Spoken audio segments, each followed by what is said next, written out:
ಸತ್ತ ಮೇಲೆ ಹೊಗಳ್ತೀವಿ, ಬದುಕಿದ್ದಾಗ ಹೊಗಳಲ್ಲ. ಮಾಜಿ ಆದ್ಮೇಲೆ ಹೊಗಳ್ತಾರೆ, ಹಾಲಿ ಇದ್ದಾಗ ಹೊಗಳಲ್ಲ. ಸಿದ್ದರಾಮಯ್ಯನವ್ರು ಅಧಿಕಾರದಿಂದ ಕೆಳಗೆ ಕೆಳಿದ್ರೆ ಸಾಕು ಅಂತ ಬೈತಿದವರೆಲ್ಲ ನೆನ್ನೇನು ಪೋಸ್ಟ್ ಹಾಕವ್ರೆ, ಒಳ್ಳೆ ಮನಸ್ಸು ನಿಲ್ಲಿಸ್ಬಿಟ್ಟಾರೆ ಯಾಕೆ ಅಂತ. ನಗೆ ಪಾಟ್ಲು ಕಣ್ರಿ ಒಂದೊಂದ್ಸಲ. ಬದುಕಿದಾಗ ನೀವು ಒಳ್ಳೆನೂ ಮಾತ್ರ ಯಾರನ್ನೂ ರೆಡಿ ಇಲ್ಲ ನಾವು. ಶಿವಾರ್ದು ಮೇಲೆ ಸೂಪರ್ ಆಗಿ ಆಡ್ತಾನೆ ಅಂದ್ರೆ ಹೋಗಯ್ಯೋ 2 ಓಟಿ ಹೊಡೆದ್ಬಿಟ್ಟು ಅವ್ರ ಅಪ್ಪನಂಗೆ ಆಡ್ತೀನಿ ಅಂತಾರೆ. ಹೋಗ್ಬಿಟ್ಮೇಲೆ ಕೇಳಿದ್ರೆ ಸತ್ತೋಗ್ಬಿಟ್ಟ ಮಾತ್ರ ಸಖತ್ತಾಗಿ ಆಡ್ತಿದ್ದ ಅವನು ಹಬ್ಬಿದ್ದ ಅಂತ ತಣೆ ಬರ ನೋಡ್ರಿ ಹೆಂಗದೆ. ಆ ಬದುಕಿದಾಗ ಯಾಕೆ ಹೋಗಳಲ್ಲ?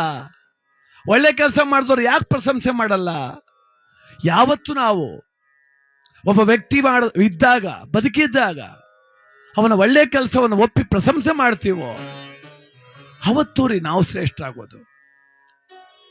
ಅವರು ಪಾಪ ಅಧಿಕಾರದಲ್ಲಿದ್ದಾಗ ಬೈದವ್ರು ಎಷ್ಟು ಜನ, ಆಳ್ಕೊಂಡವ್ರು ಎಷ್ಟು ಜನ, ನೀವು ಇಳಿಬೇಕು ಅಂದವ್ರು ಎಷ್ಟು ಜನ.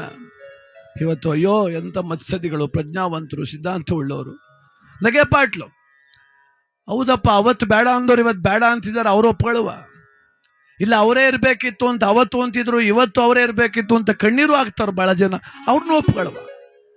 ಈಗ ಮೊನ್ಮನೆ ಗಂಟು ಬಾಯಿಗೆ ಬಂದಂಗೆ ಬೋದ್ಬಿಟ್ಟು ನನ್ನಿಂದ ಈಚೆ ಪೋಸ್ಟ್ ಹಾಕ್ಬಿಟ್ಟು ಎಂಥ ಪುಣ್ಯ ಅದು ನಡೆಸ್ಬಿಟ್ರಪ್ಪ ಅಂದ್ರೆ ನಾವೇನು ಹೇಳ್ಮ ಅವ್ರಿಗೆ? ಅಂದ್ರೆ ಮನುಷ್ಯನ ಮನಸ್ಸು ತುಂಬಾ ಕೆಟ್ಟ ಮಟ್ಟಕ್ಕೆ ಇಳಿಯಬಾರ್ದ್ರಿ. ಅದು ಯಾರಾಗ್ಲಿ ಬಿಡ್ರಿ, ನಮ್ಮ ಜಾತಿ ಒಂದು ರ್ಯಾಂಕ್ ತೆಗೆದ್ರೆ ಮಾತ್ರ ಸನ್ಮಾನ ಮಾಡುವ ಅನ್ನೋ ಆಲೋಚನೆಗಳೆಲ್ಲ ಬಂದಿದ್ದಾವೆ ಈಗ.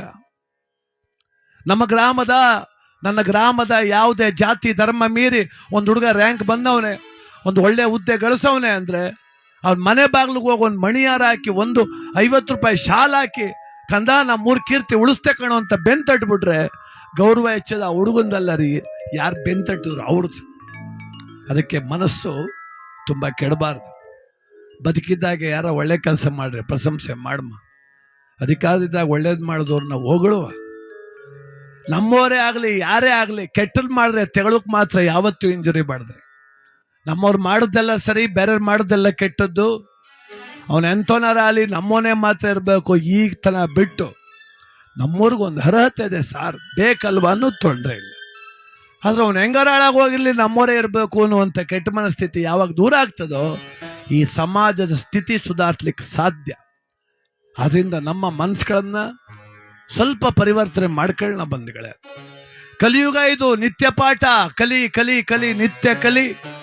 ಸಮಾಜ ನೋಡ್ ಕಲಿ, ಒಂದು ಜಗಳ ನೋಡ್ತಿಳಿ, ಒಂದು ಸಾವನ್ನ ನೋಡಿ ಅರ್ಥ ಮಾಡ್ಕೋ, ಒಂದು ಅಭ್ಯುದಯವನ್ನ ನೋಡ್ತಿಳಿ, ಅವರು ಬಡತನವನ್ನು ನೋಡುವಂತ ಪಾಠ ಕಲಿ.